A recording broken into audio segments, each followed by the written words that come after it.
Porodice žrtava i navijači Liverpoola obeležili su danas na nekoliko lokacija u Engleskoj 25. godišnjicu tragedije na stadionu Hillsborough u Sheffieldu, kada je poginulo 96 pristalica crvenih sa Anfielda. U 15 časova i 6 minuta u Liverpoolu je održan minut ćutanja.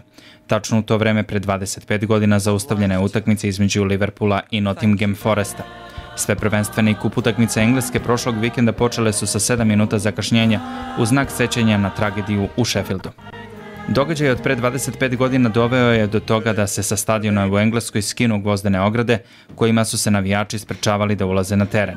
Svi stadioni morali su da budu pokriveni stolicama, tako da su tribine za stajanje otišle u istoriju. Iako posle Hillsborougha nije bilo većih tragedija na britanskim stadionima, navijači dalje traže da se konačno utvrdi odgovornost za smrte 96 ljudi.